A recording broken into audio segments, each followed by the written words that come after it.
It's Richie with Static Frame Football. These are the bowl games for 2020. This is for Saturday, December 26th. There's only 3 games on that day. 3 of the bowls were canceled due to COVID, mainly COVID reasons.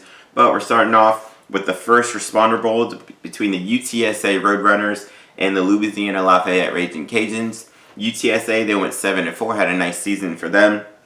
Frank Harris, he's a decent dual threat quarterback, passed for 1,422, 10 touchdowns to 5 interceptions, and ran for 437 yards and 8 rushing touchdowns.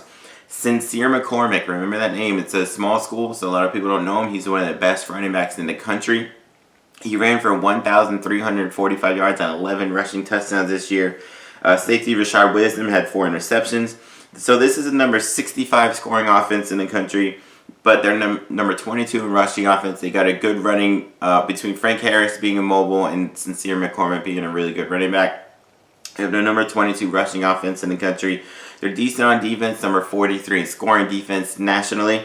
Whereas you got Louisiana Lafayette, who's been one of the best teams really statistically in the country the last 2 years. They're 9-1. Their only loss was a 3-point loss to an undefeated Coastal Carolina team. They weren't able to play for the Sun Belt title game because the Sun Belt championship game got canceled. But this team, they're tied for second in the nation with 15 interceptions. They're 28th in scoring offense, 28th in scoring defense, and 31st in total defense. They have a really good quarterback in Levi Lewis, who's been there forever. 2,128 passing, 17 touchdowns to 7 interceptions, plus 310 rushing and 5 rushing touchdowns. You got a really good running back duo, and they got another running back. In the last 3 years, they basically had a trio of running backs every year. Elijah Mitchell ran for 751 and 7 touchdowns, and Trey Regas 660 rushing and 9 touchdowns. Each of the last 2 years, each of those guys have had 1,000 yards rushing. So basically 1,000 yard rushing quarterbacks there, running backs there, 1,000 yard rushers there. This will be a pretty fun game. This could be kind of high scoring. I think, Louisiana's favored by 14. I think that sounds about right. UTSA, they may not be able to hold down Louisiana just enough, but I think, this could, like I said, could be high scoring, but watch out for Louisiana Lafayette. I expect them to finish 10-1, and they should finish ranked, which they're 19th ranked now. I don't see that budget. All right, then you got the Lending Tree Bowl. You got 5-4 Georgia State against Western Kentucky, who finished 5-6. I don't really mind that losing record getting in because, one, there was 11 games. I think they had another game canceled that probably would have given them a 6-6 record. So that's right there. So Western Kentucky, though, offense has been terrible. 114th in scoring offense, 120 in total. But their defense isn't bad. 37th in scoring defense, 24th in total defense. Tyrell Pigrome at quarterback. He was a transfer from Maryland. He was alright. 1,423, 9 touchdowns, didn't throw any interceptions, added 328 rushing and 3 touchdowns. Gage Walker, who was a 1,000-yard rusher last year, ran for 614 and 2 touchdowns so far. The defensive end, D'Angelo Malone, has 6 sacks there, whereas Georgia State's normally has a pretty good offense. Cornelius Brown, 2,046 passing, 14 touchdowns, 9 picks, plus 7 rushing touchdowns. Destin Coates ran for 652 and 6 touchdowns. Sam Pinckney, 753 receiving yards and 6 touchdowns. Linebacker Jordan Strachan, 9 sacks on the year. They were 7th in sacks this season.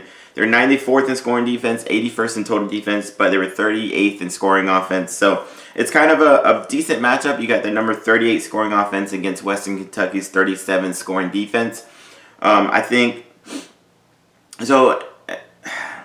Man, it's kind of tough for me to go. I think I'm gonna go with Georgia State in this one, just because Western Kentucky's offense, they've looked so inept, whereas Georgia State's offense has looked pretty consistently good all year. Western Kentucky will have a game where they can put up 38 or whatever, but then have a game where they score 10. 2 games in a row they scored, I think, 6 and 10 or something.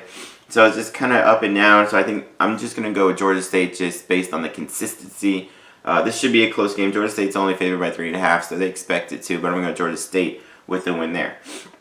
All right, and the final game of Saturday, which is one I'm looking forward to. This was a game that was supposed to be played in the regular season. It got postponed. Now it's a really, really interesting bowl matchup. It's Liberty, who's 9-1 against undefeated and number 12 ranked Coastal Carolina, who is 11-0. Liberty, their only loss was a 1-point loss to North Carolina State, who's a pretty decent. I think they went 7-3. They beat a good they beat a decent Virginia Tech team. They beat a Syracuse team, so they played well against really good opponents. Malik Willis, he was transferred from Auburn. 2,040 passing yards, 20 touchdowns to 4 interceptions, and then ran for 807 yards and 10 touchdowns. That's in only 10 games, man, guys. Like, if he'd had a full 12, he may have run for 1,000 and done even better. Defensive end Darrell Johnson had 8 sacks. This is the number 17 scoring offense, 15th in total offense, 17th in scoring defense, and 7 in total defense. So basically a top 20 defense and offense team there. Whereas Coastal Carolina, they won the Sun Belt. They're undefeated so far. Grayson McCall as a freshman quarterback. 2,170, 23 touchdowns, only 2 interceptions. And has added 473 rushing and 6 rushing touchdowns. CJ Marable has run for 844 and 12 touchdowns. Javon Haley, 820 receiving and 10 touchdowns. Defensive end Teron Jackson, 8.5 sacks. Cornerback DeJordan Strong, one of the leading interceptors of the whole nation, with 5 interceptions. Coastal Carolina, they have the number 18 scoring offense, 26 scoring or total offense, 15th scoring defense, and 26 total defense. So you got 2 top 20 offense and defensive teams facing each other. This should be a fantastic game. I think it should be kind of high scoring, despite both defenses being really, really good. I think it should be kind of high scoring. I'm not sure. Coastal Carolina, they faced a good quarterback in Zach Wilson and pretty much shut him down from BYU. Malik Wilson's a little bit different. He's a really good passer and a really, really strong runner as well. I really think Liberty's going to put Coastal Carolina to that test. Oh, man, I kind of want to pull that, but, I kind of want to go Liberty there. It'll be a bit of an upset. I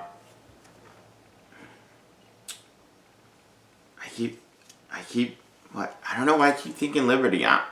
Whatever, I'm going to go Liberty. I think Coastal Carolina's undefeated season may end right here, but should be fantastic. Really, really fun game to watch. If you haven't seen these two teams play, watch them.